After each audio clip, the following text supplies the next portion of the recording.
Hi, kamusta po guys? At ito na po yung buong detalye po ng real carbon fiber natin. Ito na po yung part 2. Ayun po yung gamit ko po na toner. Pakipost nyo na lang po para makita nyo po kung ano po yung brand po ng toner na ginagamit ko. At dito po guys, mag-slice na po tayo ng forged carbon. Kagandahan po kasi dito sa mga malalaki na po na to, maibibigay niya kung ano po yung gusto nyo. Kung gusto nyo po yung mahaba o kung gusto nyo yung maliliit. Depende na lang po sa inyo kung ano po yung trip nyo po na haba po ng mga forged carbon. Ito po, sakto lang po yung kinat ko dito. Hindi naman po ganun kahaba, hindi rin naman po ganun ka-ekse.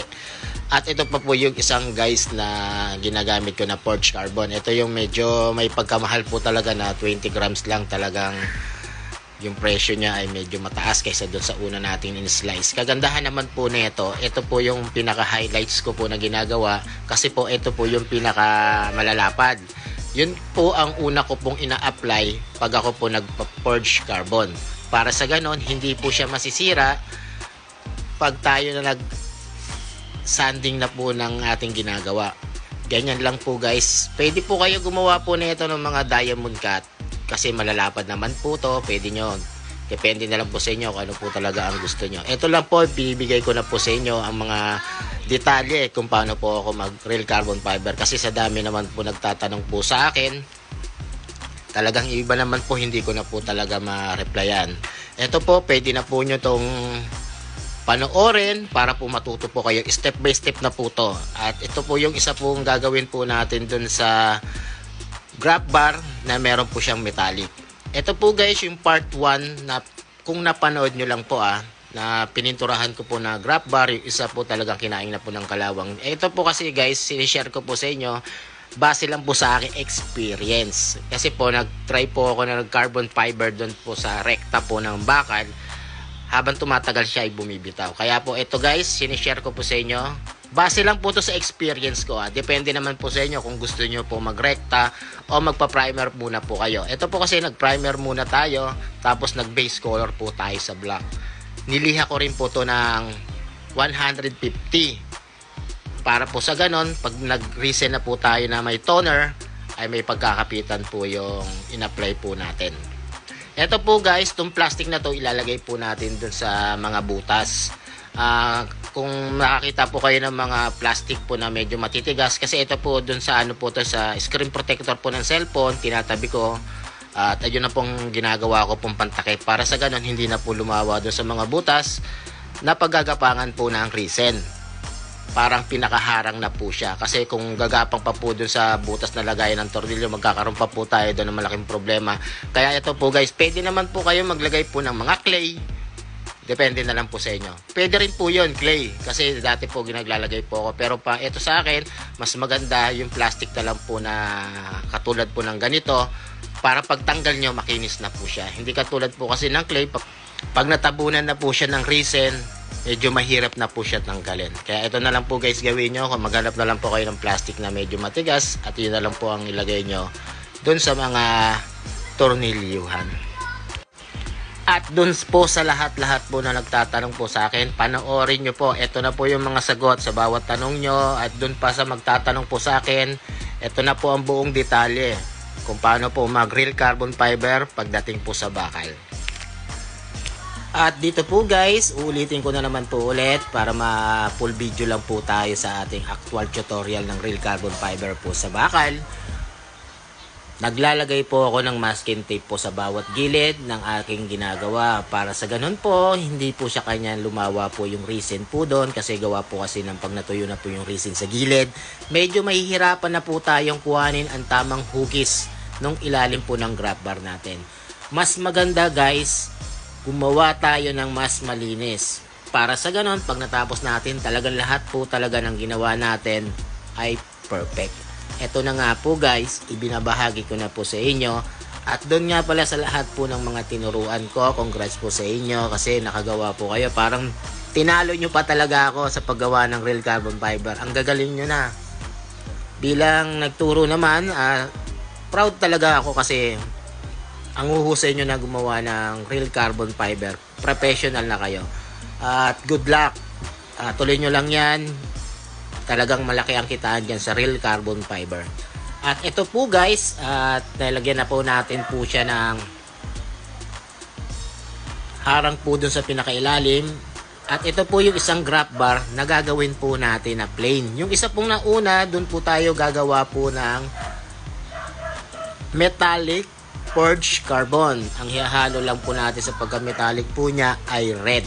Dito po plain, pero gagawan po natin po to ng mas magandang salansan po ng real carbon fiber. Gawa po kasi ng mas maganda po yung maganda ang pagkasalansan po ng mga forged carbon. Mag-uuna muna po tayo sa mga malalapad. Pag nagawa na natin po yon, magta-toppings naman po tayo nung in-slice po natin na maninipis na mahaba. Kayo po, depende po sa inyo kung gusto nyo po magsalansan po ng puro malalapad. Yun ay ayon din sa kagustuhan nyo. Ito lang po yung aking technique kasi po ito po yung nakikita ko na mas magandang design para lang po sa akin. Sana po guys, sa lahat po ng maggagawa po ng real carbon fiber, wag natin po madaliin. Kasi pag minadali nyo po yan, mahihirapan po kayo kung pumalpak po kayo dyan. At kagandahan po dito sa actual tutorial step by step natin ng real carbon fiber sa metal. Bumili na po ulit ako ng timbangan. Kasi po sa dami po nagtatanong po sa akin kung ano po daw ang tamang sukat ng hardener. Minsan po nadadamihan naman nila. Yung minsan naman po may nagtanong po sa akin bakit hindi daw natutuyo. Ito lang po mga guys pag nakapaglagay na po kayo ng hardener sa resin, automatically po matutuyo po yan.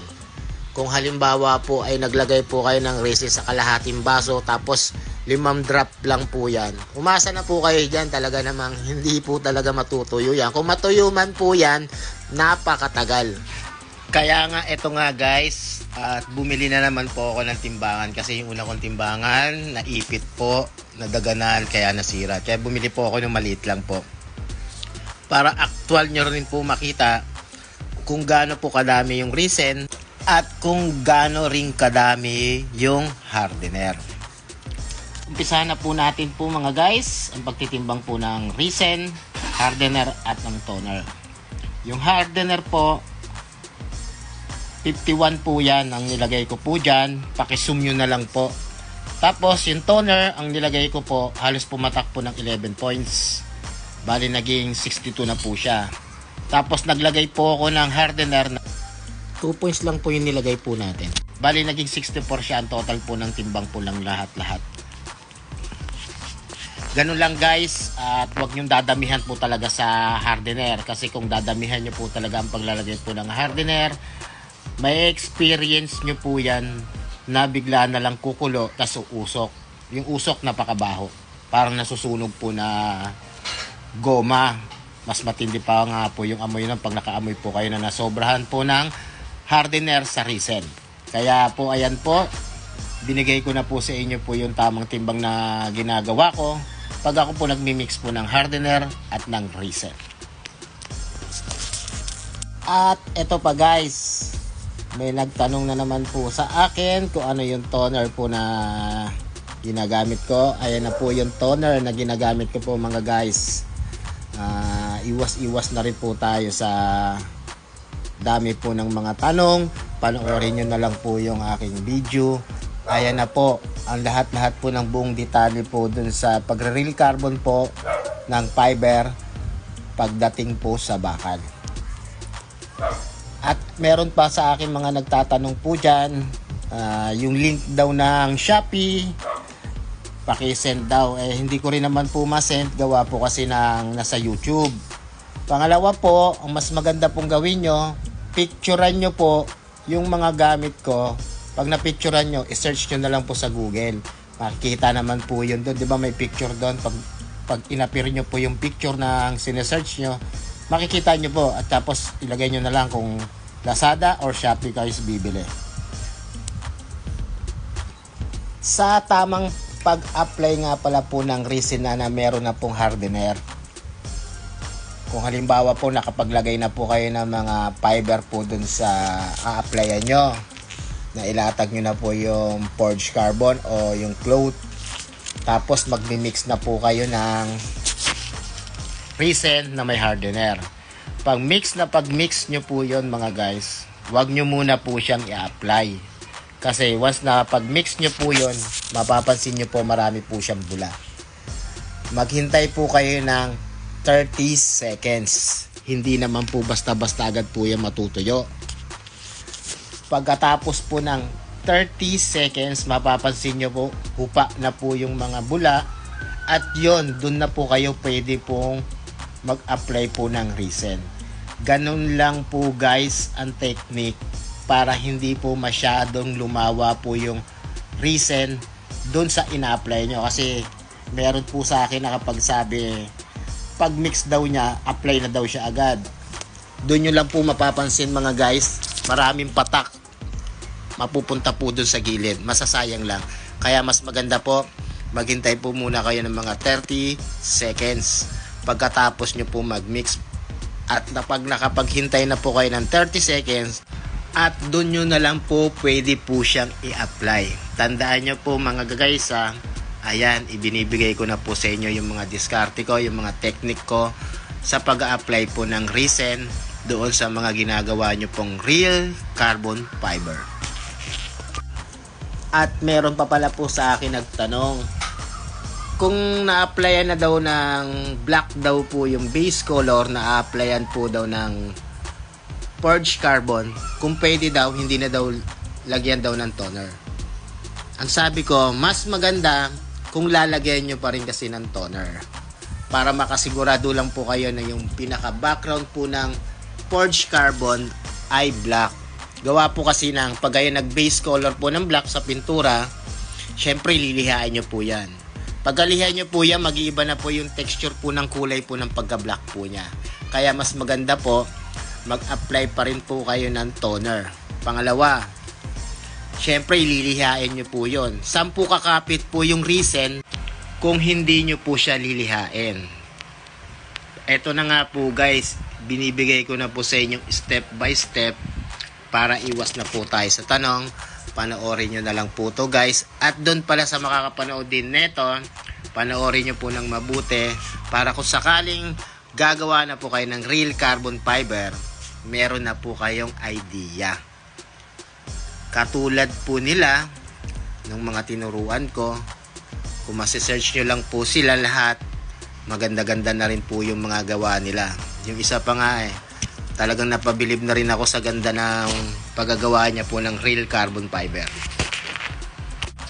At syempre mga guys kung mapapanood nyo tong video na to, syempre wag nyo kakalimutan mag-like. Syempre mag-comment na rin po kayo dyan para makita ko po kayo. At wag nyo kakalimutan mag-subscribe. Pakipindot na lang yung notification bell para lahat ng upload kong video, updated po kayo. Siyempre, kung mapupunta naman po kayo sa Facebook, search nyo na lang po Ace Honda Costume. Yung pinaka-background po ng picture niya ay violet na may puno. Yun po si Ace Honda. Maraming pong salamat. Panoorin nyo po mga guys ng mabuti para magkaroon po kayo ng idea kung paano po mag-real carbon fiber pagdating po sa bakal. At dito po guys, bali po nag-a-apply na po tayo dito po ng forged carbon, yung malalapad. Pinang-ilalim ko po yung mga malalapad dahil po yung kagustuhan ko. Gusto ko po yung pinaka-highlights po niya pag tinatamaan ng liwanag, nagre-reflect na lang po, habang dun sa mga tinatabunan po siya ng mga maliliit na mahahaba. Depende na lang po sa inyo kung halimbawa gusto nyo naman po yung nasa ibabaw po yung malalaki o kung gusto nyo po yung malalaki. Depende po yun sa kagustuhan nyo po mga guys. At ito, pinapakita ko lang po sa inyo yung aking design kung paano po ako mag-real carbon fiber forged carbon dito po sa bakal. At ito po nga guys, di ba nag-apply na po tayo kung nakita nyo po ng mga malalapad. Pero nag-apply din po ako ng resin. Para sa ganon, lapat na po agad yung in-apply po natin na malapad po na resin. Saka na lang po tayo magbubudbud po nung pinagkatan po natin na forged carbon na medyo mahahaba. Yung pinakaginawa ko pong toppings po sa ibabaw. Ganun lang po guys, kung gusto nyo po yung ganung paraan, pwede naman po. At kung gusto nyo naman pong sabay-sabay na, pwede na. Sa akin lang naman kasi, gusto ko lang po maging malapat na agad po yung aking in-apply po na forged carbon na malalapad. At tapos po dito, bali naka 4 coat nga pala po ako dito ng resin sa pag-apply po natin para makasigurado po ako na matabunan na po sila ng resin, halos lahat po sila. At pagkatapos natin po siyang applyan po ng 4 coat, pwede na po natin gawin po yon sa forged carbon na metallic po habang nagpapatuyo tayo. Sigurado naman po, yung habang ginagawa po natin yung isang graph bar na metallic, ay matutuyo na po siya pagbalik po natin. Pwede nyo na po rin kasing gawin, kung halimbawang isa lang ang ginagawa nyo, pwede nyo na po siyang lihain pagkatapos po ng 1 hour at sigurado naman pong tuyong-tuyo na rin po yun. Doon nga pala po sa mga hindi pa po nakakaalam po ng resin, pag natuyo po yan, malagkit po yan. Kasi meron din po sa akin na nagtanong na nag-apply daw sila ng gabi, overnight. Tapos kinabukasan daw, yung lilihain daw nila at paghawak daw nila, basa pa po daw. Kaya daw sila nagtataka, bakit isang buong gabi na daw, hindi ba daw tuyo? Kaya tinawagan ko po sila. Ang sabi ko, pwede nyo nang lihain yan. Ganun naman po talaga ang resin. Pag nakagawa na po kayo na sa actual at naghalo na po kayo ng resin na may hardener, pag in-apply nyo po yan at naghintay po kayo ng mga 30 to 1 hour, tapos pag hawak nyo po yan ay medyo malagkit, doon po sa mga hindi po nakakaalam, tuyo na po yon. Ganun po lang po talaga ang resin pag halimbawa po siyang natuyo na. Medyo malagkit lang po talaga. Yan po guys, nakita nyo po ba na nagmix po ako ng resin tapos nilapag ko lang po agad. Hindi ko po siya agad in-apply. Hinintay ko po muna mga 30 seconds bago ko po siya i-apply. Ganun lang po yung technique mga guys. Wag na wag mo muna po nyo i-apply kung halimbawang nakapag-mix na po kayo ng resin tapos diretso apply na. Maghintay lang po kayo ng 30 seconds para matanggal lang po yung mga bula-bula niya. At sa pag-apply nyo po yan guys, medyo magtataka kayo, hindi na siya masyadong malagnaw. Saktong-sakto yun mga guys. Mapapahid nyo po yan. Tapos ang kagandahan, hindi lang po siya lalawa agad basta-basta po dun sa ilalim. At dito po guys, pasensya na kung medyo mahaba po yung video kasi nga in-explain ko na po sa inyo lahat-lahat po ng aking gagawin at lahat-lahat ng pwede nyo nang gawin para hindi na po kayo mag true message po sa akin at iwas tanong na rin po tayo. Kasi po, minsan po kasi nagtatrabaho po ako, ang dami po nagchat-chat, di ko po nasasagot. Gabi na, tapos magpapahinga na lang po ako at kinakausap ko sa hindi naman po ako dun sa nagre-reklamo. Ito na nga po guys, mga ibinigay ko na nga po sa inyo. Panoorin nyo na lang po, napaka-imposible naman po kung hindi pa po kayo nyan matututo. Lahat-lahat na po ng technique, ibinigay ko na po, lahat na po ng diskarte, sinabi ko na po sa inyo. Gagawin nyo na lang po, kung halimbawa meron po kayong na error, panoorin nyo na lang po, ibalik nyo kung saan po kayo doon nagkamali. At doon din nga pala po sa mga nagtatanong na naman po sa akin kung saan ko binibili kasi nga daw, yung iba daw fake. Ganito lang po yung technique mga guys ha. Search po kayo kay Shopee or Lazada. Tignan nyo po yung mga feedback.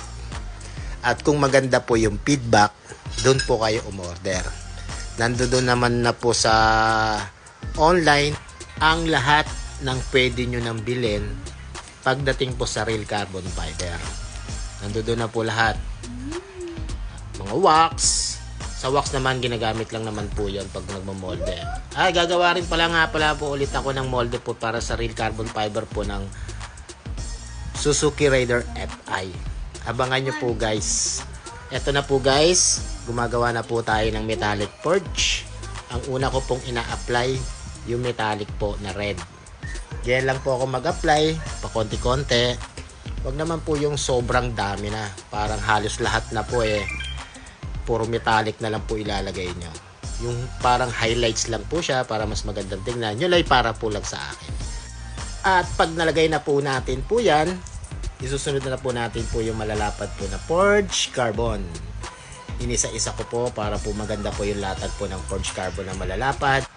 At yung pinaghati-hati natin na medyo mahahaba po na forged carbon, yung parang ginagamit ko lang po sa toppings, pang ibabaw po dun sa mga ginagawa ko pong forged carbon. At pagkatapos na ito guys, iba-vacuum natin. Para sa ganon, lapat po yung mga carbon na in-apply po natin ang huli. Ganun lang po guys ang ginagawa ko sa ngayon. Kasi po napansin ko po mas maganda po pala pag bina-vacuum siya. Nagiging flat po, mas maging panatag. Hindi po siya yung katulad na hindi siya binacuum. May mga usli-usli po siya. Dito pag binacuum nyo po, hindi po siya talaga magkakaroon po ng mausli-usli. At dito kahit hindi nyo na po siya grinderin, pwede nyo na po siyang lihain po ng diretso kasi lapat na lapat po siya. Yun guys, ang bago kong technique, try nyo rin. Doon din sa mga nagtatanong, yan lang po ang tandaan nyo Polymer R1060. Yan lang po talaga ang ginagamit ko palagi. At may isa pa mga guys, may nag-chat sa akin. Kung pwede daw niya gamitin daw yung ginagamit daw niya na kulay pink daw na resin doon sa carbon fiber na cloth na kulay puti. Sabi ko naman, tinawagan ko po siya at ang sabi ko, oo naman pwede. Kasi po mga guys, dalawa po kasi ang resin. Yung transparent at yung pink. Yung pink po, dati pong transparent po yan. Ang ginawa po dyan, kaya po naging pink yan, dahil pinatakan po yan ng obalt. Yung obalt po, pag nakakita po kayo ng personal nun, parang blue-violet po yon. Tapos magpapatak po ng konti sa resin at magiging kulay pink na. Parang pink yan na ma-brown-brown. Kaya po nilalagyan po ng obalt, gawa po kasi ng para mabilis matuyo po yung resin. Pag wala pong obalt, hindi po yan matutuyo agad-agad. Matagal po na oras bago po siya matuyo. Ayun lang po guys ang tandaan nyo. Saka po pag ginamit nyo po yung kulay pink, ganun din naman po yan Pansinin nyo sa mga pinagmimix nyo po sa mga baso. Pag natutuyo, transparent pa rin. Di ba? Ganun lang po guys. Pero depende pa rin naman sa inyo po yan kung magagamit po kayo ng transparent or yung recent na kulay pink. At ang ginawa ko nga pala po dito, pour coat. Ang ginawa po natin dito para baon na baon po yung mga forged carbon na in-apply po natin. At dito po guys, bali mag-grinder na nga pala po tayo. Katulad po kanina sinabi ko kahit hindi na tayo mag-grinder, doon lang po sa metallic po ko ginawa po yung vacuum. Dito po hindi ko po siya na vacuum kasi gawa po kasi ng hinanap ko pa po yung plastic at patuyo na po siya. Ngayon tatanggalin natin po nga pala po yung mga sobra-sobra po na mga forged carbon para sa ganon mas madali na lang natin po siya lihain ng mano-mano. Sa mga nagliliha nga pala po dyan na tinatamad na po, ito na po yung pinakamabilis na paraan para hindi na po kayo tamarin sa pagliliha. At ito na po yung kasunod po na step sa pagsasanding po natin. Linisin po natin po siya ng thinner. Urethane thinner nga pala po ang gamit ko. Kakaliha lang po natin po yan doon sa grinder At tapos, linisin po natin siya ng maigi para sa ganun yung mga alikabok po ay matanggal yung mga puti-puti. I-sureball nyo po mga guys na malinis po talaga siya para pag-apply po natin ng resin. 2 coat po ang gagawin po natin ulit po dito para sa ganun yung mga pwede matakpan ay matatakpan po natin. At diretso na po tayo sa finish ng aking project.